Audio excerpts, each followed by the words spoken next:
Welcome to day 184 of our Let's Grow annual challenge. Sharon Horne-Ellstrom here, and today we are talking about financial growth. All this month we're going to be discussing financial growth and different financial growth topics to break it down into tiny bite-sized pieces so we can do one thing every day to grow in our financial area and aspects of our life. So today we're going to, yesterday we came up with our definition of financial health and well-being. I shared mine, and I hope that you shared yours. I was hanging out with my beautiful granddaughters, two of my youngest two granddaughters yesterday, so I did not have time to check comments or do much engaging, but I'll check it out today. So we came up with our definition. Now, once we define what financial health and well-being and financial growth looks like for us, we want to examine and pay attention to and become consciously aware of our core values with respect to finances.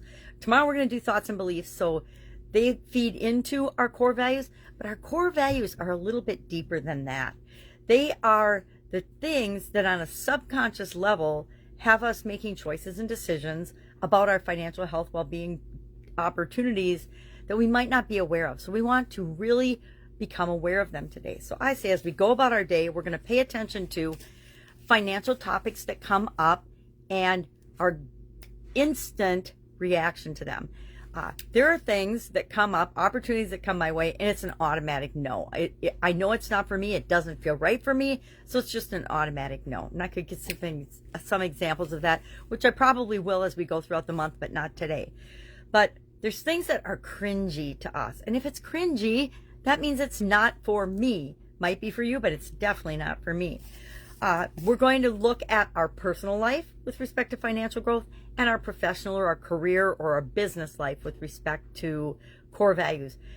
Generally, our core values are inherent in who we are as a being. That means they're the same things for our personal life as they are for our professional life, but not necessarily. You might be like I was in the early days, and I actually had almost separate parts of my personality that or separate parts of me that showed up in different situations. I was strong and confident in a business setting.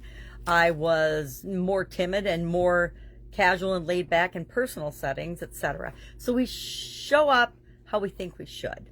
And we'll talk about that when we get to communication.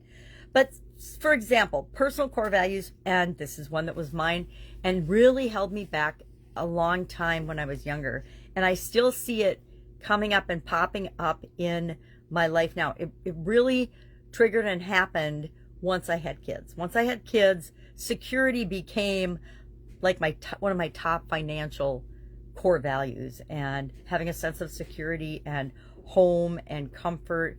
And comfort is not an awesome core value when you want to achieve something great or when you want to take risks. But that became very important to me once I had kids.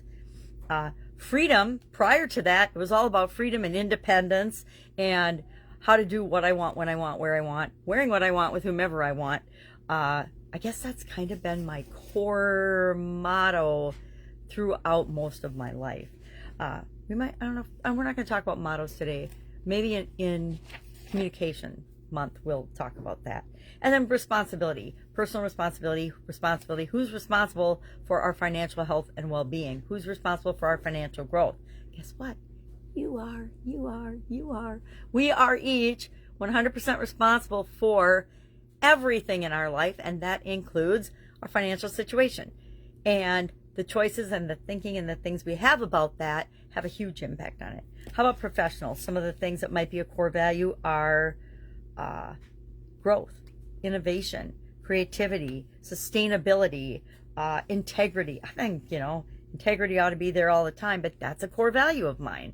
So we're going to talk a lot about different topics: investments, multiple streams of income, debt, different types of debt, handling debt, all kinds of topics this month.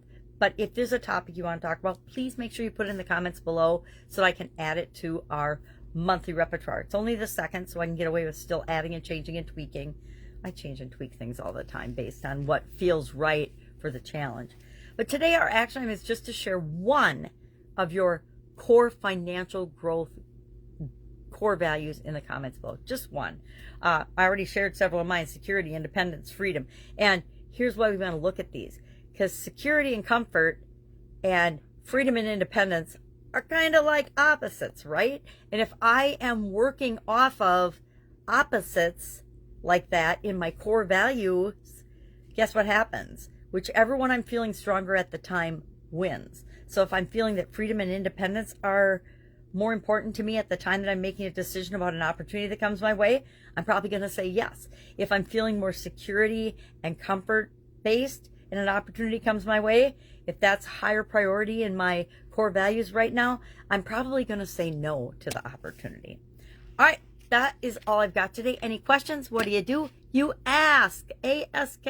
We always ask when we have a question because we're never the only one with that question. And then I can cover that topic and the answer to that question so other people can learn from it as well, including me. Sometimes I get asked questions that I have to go out and research and find the answer to. Really, that's how life works because we're continually learning, growing, and evolving if we so choose. All right, ask. I'll see you tomorrow for day 185 of our Let's Grow Annual Challenge. In the meantime, pay attention to your core values. Pay attention to the decisions and the choices you're making and say, why did I make that decision about my finances? Why did I not take that job? Why did I say yes to this opportunity but no to that? Because if we just look inside, all of the answers are there. All right, have a great day, and I'll, of course, be with you tomorrow.